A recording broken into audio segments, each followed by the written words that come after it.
keď nezatiahneš rolety, to veľa svetla, slnko svieti.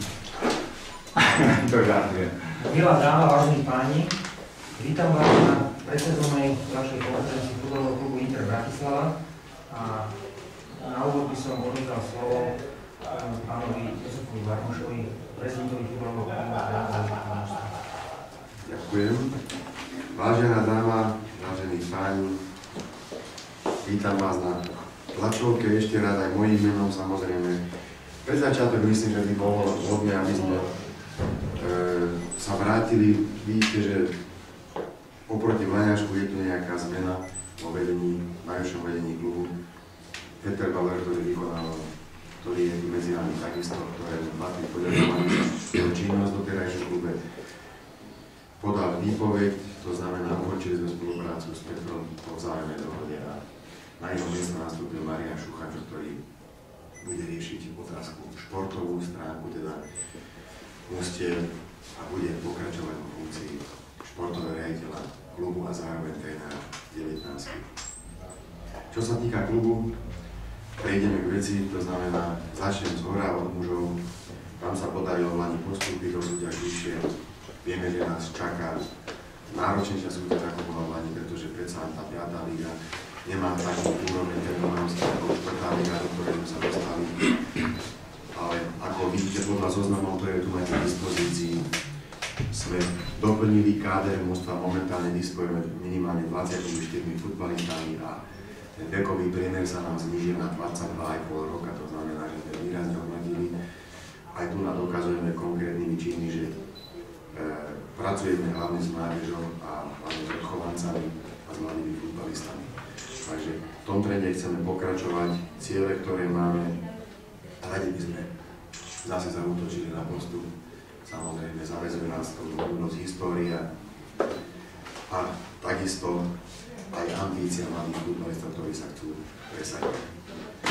U dorastencov sme sa stali svedkom minulý týždeň už premiéry nášho staršieho a mladšieho dorastu v druhej dorastenskej lige.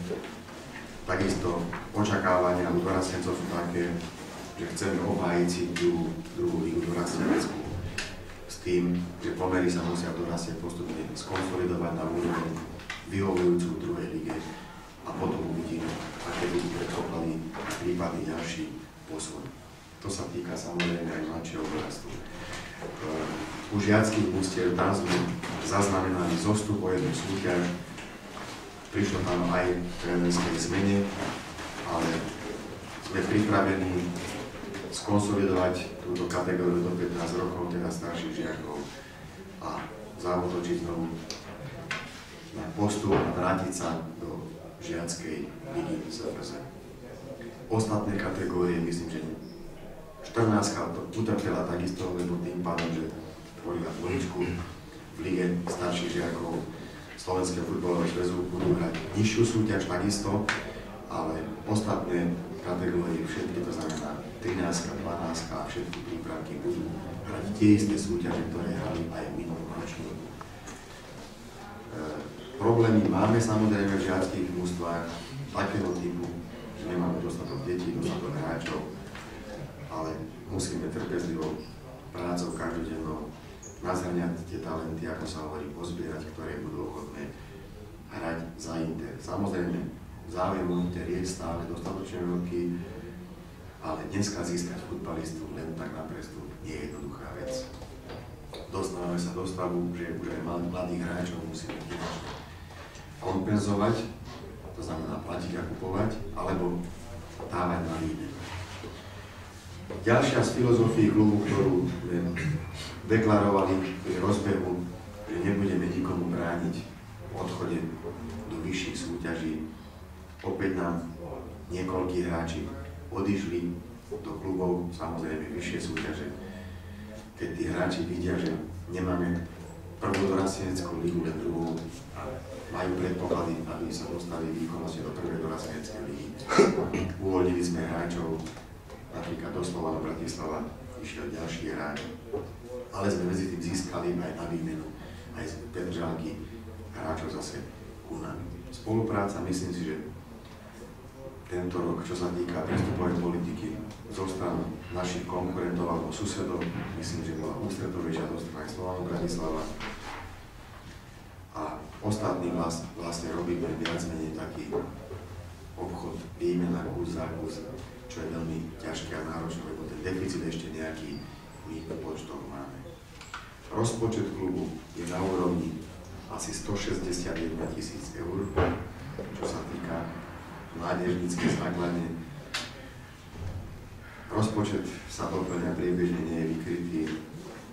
Tie zdroje sú drobní sponzori, rôzni, nemáme také generálne partnera, ktorý by nás ešte zakryl.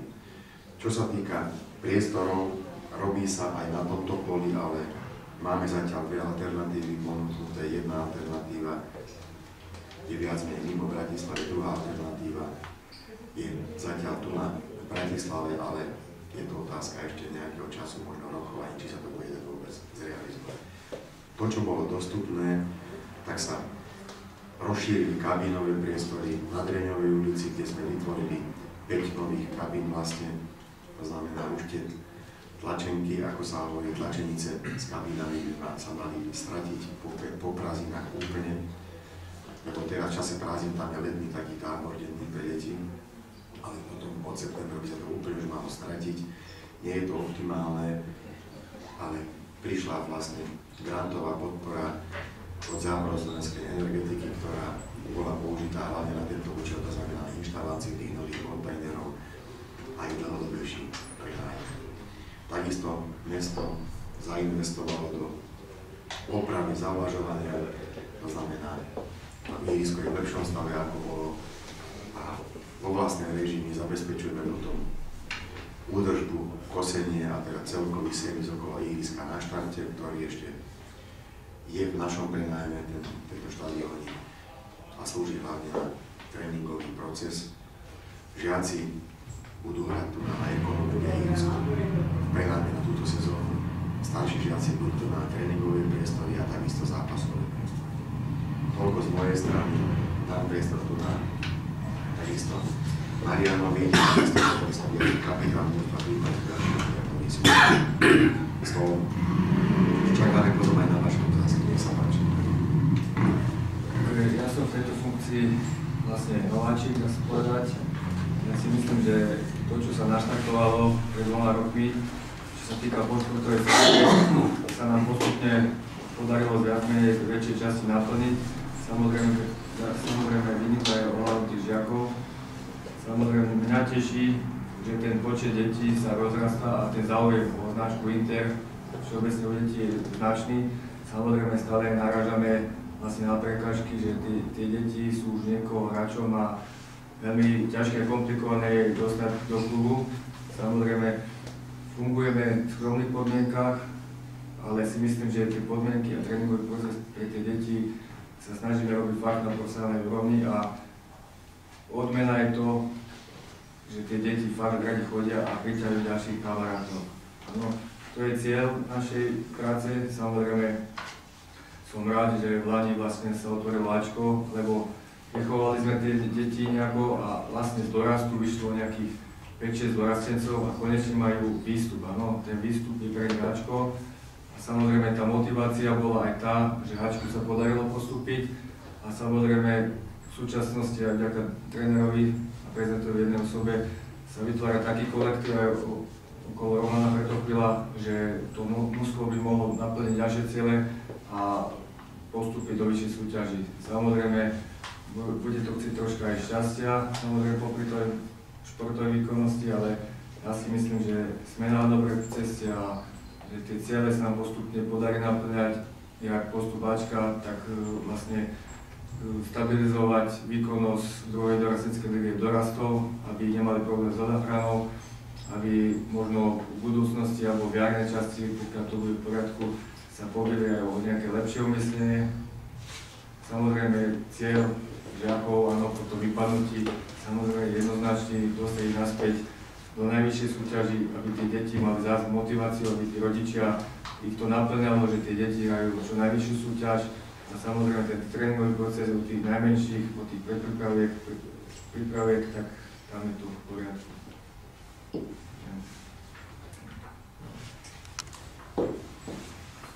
Dobrý deň ešte raz. My máme za sebou prípravu, myslím si, že bola podaná. Splnili sme všetko, čo sme chceli. Je potešiteľné, že kvalita bola určite lepšia ako minulé roky, lebo viac menej sa to látalo minulý rok. Ale už jesenná časť, teda jarná odvetná ukázala, že sme na dobrej ceste, keď sme vlastne nestratili ani bod. A to by sme radi nadviazali aj v tejto 5. líge vlastne teraz, aj keď vieme, že to bude ťažšie. Ale hovorím, káder je kvalitnejší, je väčšia konkurencia na každom poste. Myslím, že už sa nestane, že bude problém vôbec nominovať 15 alebo 18 hráčov na zápas, že teraz už má tréner pomaly problém vybrať tú 18, takže to je dobré. Samozrejme, tréner už spomínal, že cieľe pokiaľ sa bude dať, ale myslím, že všetci to chceme, radi by sme postupili. A postupne dostali Inter tam, kam patrí, takže určite to bude ťažšie ako v tej 6. líge, lebo sú tu predsa len prehnanejšie mužstva. Myslím, že dúfam, že sa nám podarí aj podvihnúť tú úroveň, čo sa týka diváckého záujmu, lebo v tej 6. lige sa nám to podarilo, tu by to malo byť ešte lepšie. Viem, že sa tešia, napríklad v Tomášove prvý zápas, že sa chystá veľa ľudí, že sa tešia, takže verím tomu, že sa nám budú hýbať zranenia a že sa nám podarí naplniť naše cieľe.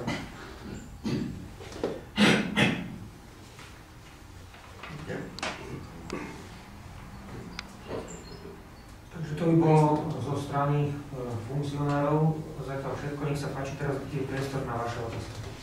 Pán tréner, by som vám v ktorých sú tí chlapci, čo postupili? Konkrétne sa jedná o brankára Martin Solček, to talentovaný brankár. Handicap má troška zvyškov, ale ja si myslím, že mohol by robiť vlastne dvojku súčasnému brankárovi Pavlovi Markovičovi.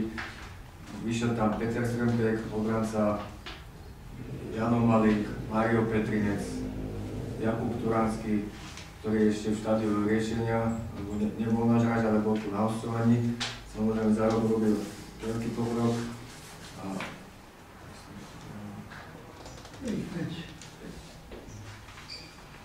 A Martin Billy, pardon, útočník.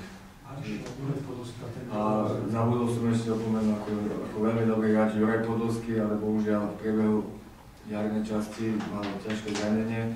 Podrobil sa operácii predného krížneho väzu. Ja si myslím, že pokiaľ by sa nezranil, tak by bol ako dosť platným hráčom aj pre Almužstvo. Ste spomínali Bratislava mesto, že trošku ako prispieva na tú možnú. Zmenilo sa lepšie niečo v tých prenajímacích na tým prenájom? Ešte doplním Mariana. 11 hráčov celkovo, ktorí niečo mali v minulosti spoločné s Interom. To znamená, tí dorastenci, ktorí boli vymenovaní. Ďalej, vlaňajší dorastenci, ale predvlaňajší dorastenci Zeman, Sabo, takisto to sú odchovanci.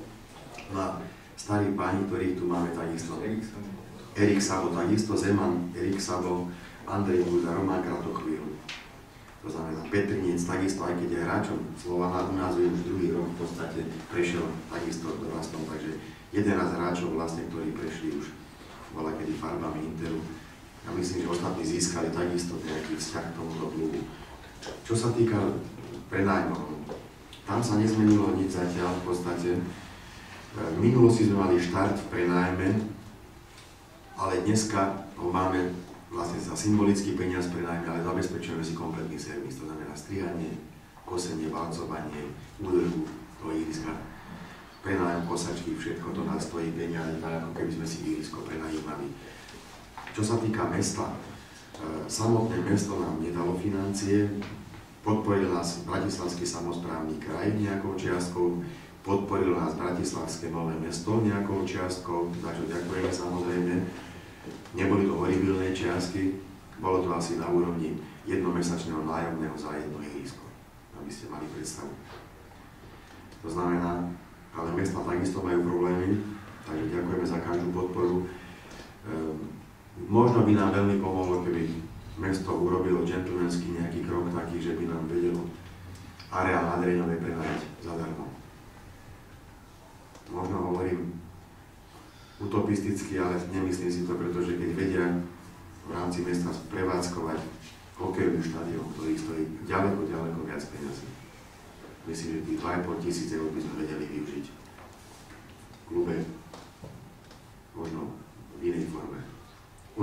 to pomohlo, ale zatiaľ je to tak, ako to je.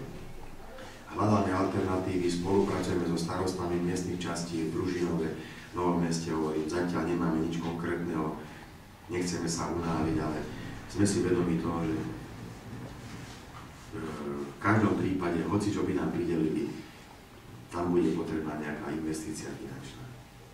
A to už potom jednoducho, asi bez pomoci nejakých partnerov, asi už nepôjde vôbec. A ešte jednu takú otázku, ako sa osvedčilo to dobrovoľné vstupné? Dobrovoľné vstupné, no. Viete čo, s tým je to tak, že keď prídu naši fanúškovia, každý dá nejaké to eurko. Sa to nejak ustavilo okolo tých 70 eur zhruba za zápas. Ale zvažujeme aj to, že by sme dali vstupné, normálne, teda oficiálne vstupné, pretože bude tu dosť zápasov s okolitými obcami, kde už tá návštevnosť je vyššia trošku a tie obce prinesú aj do fanúšikov so sebou. Ale musíme najprv si overiť, koľko administratív to predstavuje. Lebo pamätám sa, keď som robil v Interi vo veľkom, kde sa lístky museli pečiatkovať na úrade miestnom, hlásiť sa na zápas, po zápase správu dať, koľko sa predalo, koľko sa nepredalo, zúčtovať, odviesť dane, potom dať do depozita, archivovať, kadečo tie lístky, že toľko bolo tej agendy jednoducho, že či by sa nám to vôbec oplatilo. Keď zistíme teda na miestnej časti, že by to išlo aj bez týchto vecí, povedzme raz za pol roka to len vyúčtovať, myslím, že by to bola cesta priechodná, že by sme zaviedli normálne vstupne na úrovni 1 eura pre mužov, možno pol eura, ale zatiaľ zostáva tento dobrovoľné vstupne v tejto chvíli. Ale do domáceho zápasu by sme to všetko mali vedieť. Samozrejme s výškou súťaže, takisto sa zvyšujú aj nároky na rozhodcov, všetko vyššie platby sú, to znamená, nie sú to malé položky. Aby ste mali predstavu len taká májová faktúra za všetkých rozhodcov, ktorí pískali pre Inter, lebo dneska ten systém je taký, že my priamo neúčtujeme si rozhodcov, Sväz ich deleguje sem a na konci mesiaca sa vystaví faktúra za všetkých rozhodcov, lebo sú tam potom väzby na poisťovňu a takéto veci. Tam bola faktúra na 824 eur, to znamená, že to sú tiež položky. Všetko. A o čo ideme vyššie, o to tie nároky samozrejme budú aj vyššie, čo sa týka financií a všetkého. Takisto, dorastenci hrajú dvojička teraz. Celé západné Slovensko, to znamená druhá celoštátna liga dorastenecká, sú tam všetky Bčka z orgoligových mústiev. To znamená výjazdy, dvojičky. Tá doprava je jednoducho tá doprava nám takisto požiera veľké finančné prostriedky.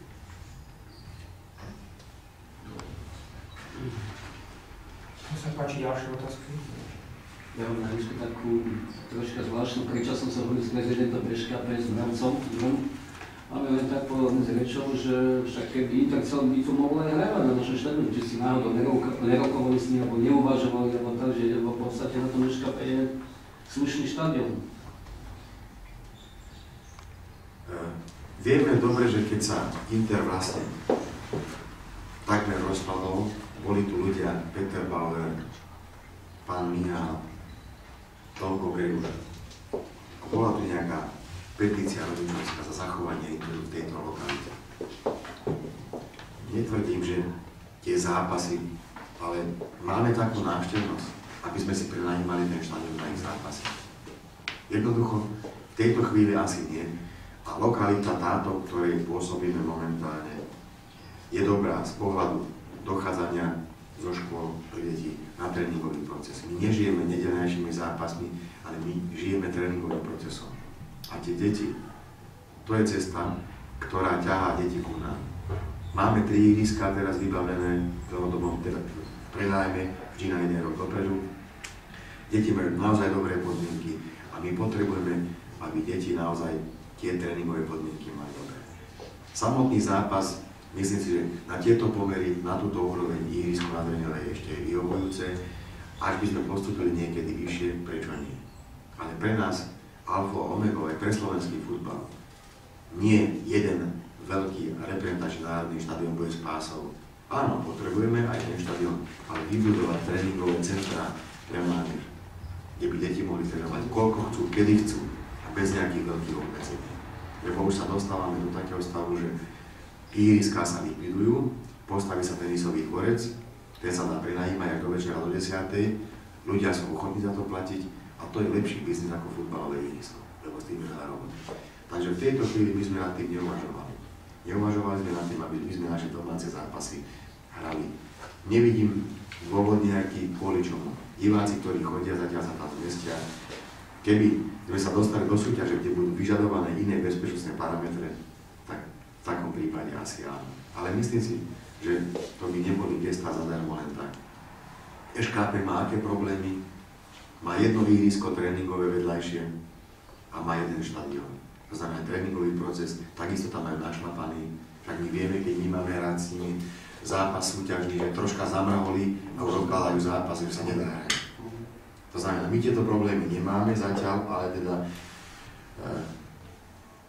radi by sme sa samozrejme nevypredali.